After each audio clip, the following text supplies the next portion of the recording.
Hey folks, human rights attorney Leigh Dundas here. I got a quick message for you today. There is a name for a government that has only one branch in session. And that name ain't democracy, it's a dictatorship. My fellow Californians, we need to wake up.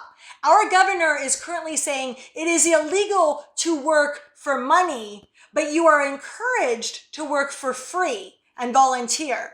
That ain't called capitalism, that's called socialism. And it's kind of interesting how the virus is magically no longer deadly if you're volunteering your time, but if you go to make money with your time, that ain't okay. I want to put it to you straight. Newsom is hobby horsing, he's cherry picking, he's teachers petting, and he is straight up discriminating. Why in the hell are pot shops open when houses of prayer aren't? Nothing against my good friends who are stoners, but even they agree, at no point in the Constitution, not in the First Amendment, not in the Second Amendment, and not in any of the other amendments are you guaranteed a right to buy pot.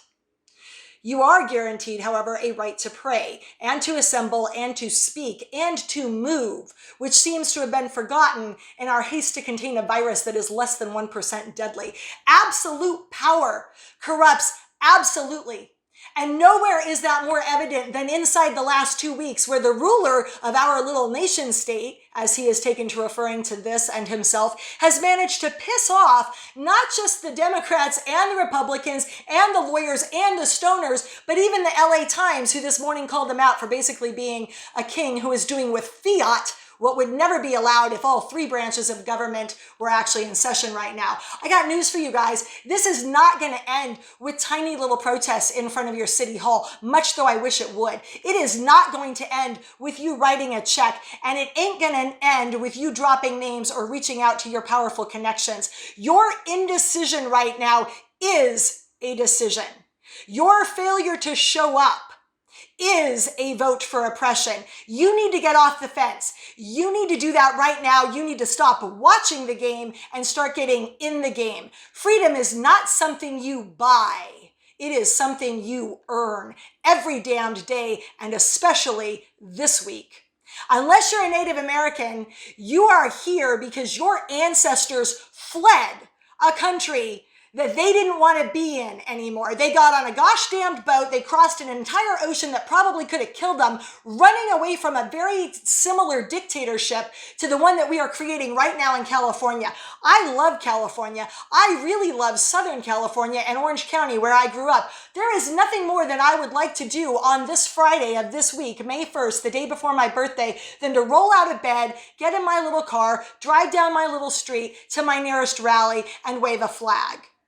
It ain't gonna cut it, guys. You should not be making your excuses to me right now as to why you cannot get to Sacramento on Friday. You should be in a veritable pissing contest with everybody you know. Your work colleagues, your friends who are farmers, your friends who are white shoe lawyers, your second cousin who lives in Timbuktu, California, trying to see who can get the most people with the most cars and the biggest cars and trucks to Sacramento at noon in front of the Capitol this Friday. I'm going to break it down for you. It's not hard. You wake up on Friday morning early, you get in your car, you drive your little buns up to Sacramento, and you get there in front of the state capitol at noon. You want to know who is in charge of this protest? You are.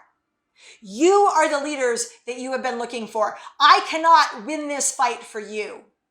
I cannot win this fight for you. It is not something you can mail your vote in for. I was on the ground in Thailand in 2014, and this, folks, this is what a people exercising their right to assemble and make their voices and their wishes known looks like. This is what it looks like. You need to show up on Friday in Sacramento by the thousands.